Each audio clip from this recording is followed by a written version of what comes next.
I came from what was known as a broken home, and I had a couple buddies that were from the same kind of situation.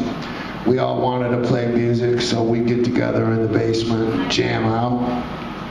I had a brother, he was about 15 or 16. His name was Jimmy Recca, and we grew up together. He played the bass, and I played the drums. We had a nice little thing going on. He was living in the basement. My mom was kind of putting up with him, and it was pretty cool. Occasionally, he'd go up in the closet and steal some of her clothes. I'm not kidding. It was the glam era.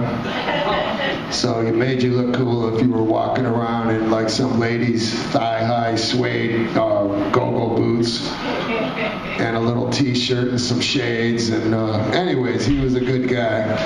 So my mom was like, I just wish he would quit stealing my clothes. I go, Mom, he's trying to work his way through this life just like we all are. So we didn't see him for a couple weeks. He went out to Ann Arbor. He was hanging out. He had a great time. One day there was a knock at the door. My mom goes, there's some guys at the door. You better go check it out. I go to the door. This was in my little house in Northwest Detroit.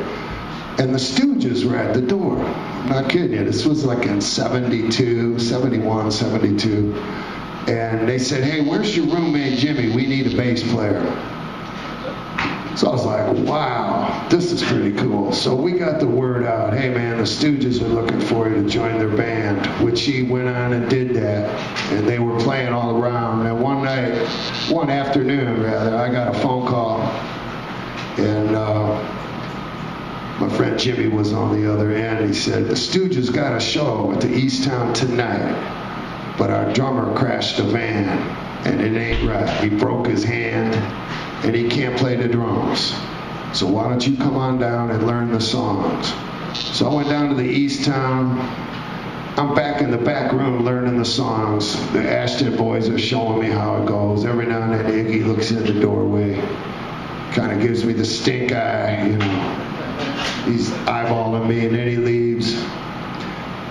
So all of a sudden, this little guy shows up. He's got like a paper bag, and it's full of something. And he goes, Iggy, I did the best I could, but they didn't have silver, so I got gold. And Iggy goes, oh, you idiot. I told you I wanted silver. All right, let's do this. We'll use the gold. And I'm thinking, what the hell are they talking about? So the guy goes into the bag, and he pulls out this big bottle of Johnson & Johnson's baby oil.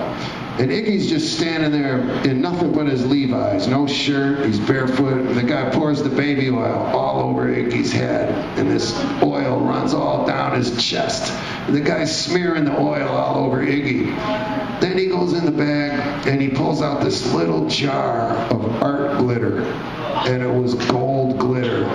And he opens it, and he pours it, and it's like a cloud of this glitter that comes down, covers Iggy. Now he's like metal flake because it's stuck to the oil, right? And he's just like, now he's really looking freaky. But his pants are falling down. So he goes, I need a belt. So they open the backstage door and they just holler, Iggy needs a belt. All these little girl arms come through the doorway holding belts, these little skinny teenage girl arms, and they just slam the door on the arms. And all these belts fall on the ground. Girls are screaming, ow, ow, ow. They're like, hey, dumb little bitches, give us a belt. I'm just like, man, this is so crazy. So he puts on the belt. He's ready to rock, and then this guy shows up who's their saxophone player, very good sax player named Stephen McKay. Steve shows up, and Iggy's got a bright idea. Let's Steve be the drummer tonight. So they go out there and they play. The show lasts about 8 minutes because Steve could not play the drums. And people started booing. Iggy got pulled into the audience. The jocks were beating him up. Everybody's punching him. And it was the weirdest thing I'd ever seen, man. And then the roadie reels Iggy back in with the microphone cord like he's a fish, out to sea. And they just hand over hand tug Iggy to get him back on stage, and he throws up. And I was just like, wow, this is like cool. So the band all unplugs their equipment, and they stomp off stage. The show lasted about 10 minutes. There was some band, blues rock dudes from England standing side stage watching this shit, just horrified. They're like, what's going on in Detroit? So, anyways, I wrote a song I'd like to do for you. It's called I Almost Played with the Stooges. It goes like this. Thank you.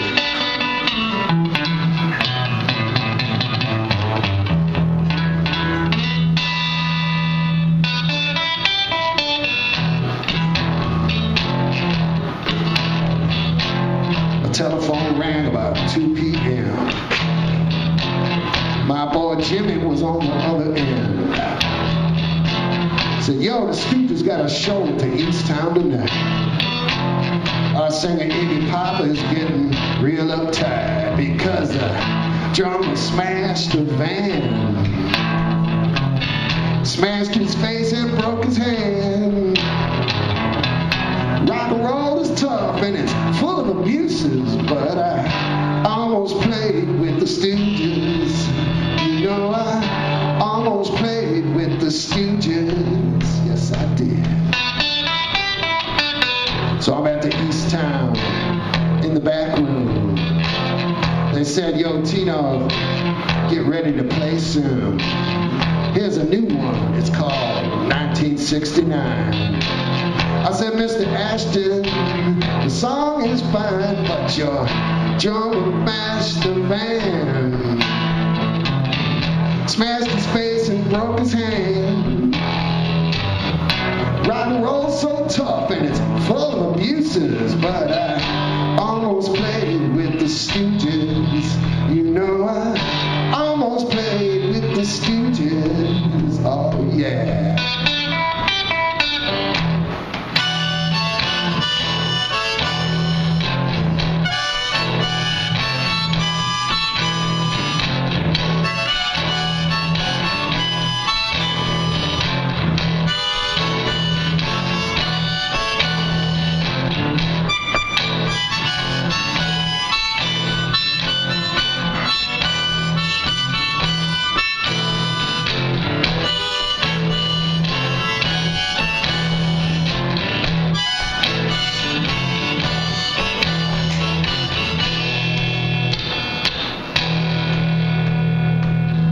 There I was in the back room.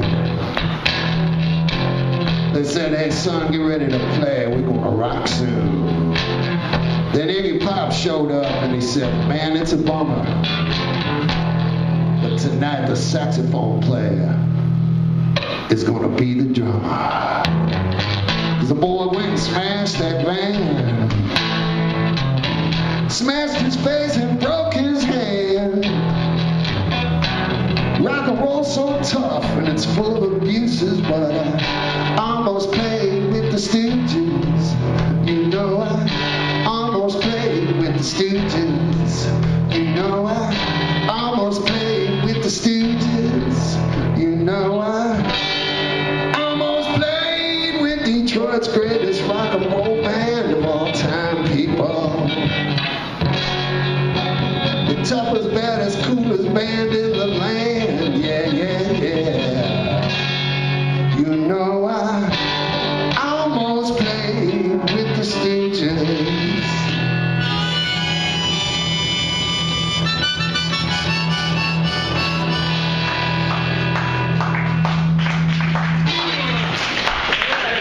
Thank you. That's a true story. That's a true one right there.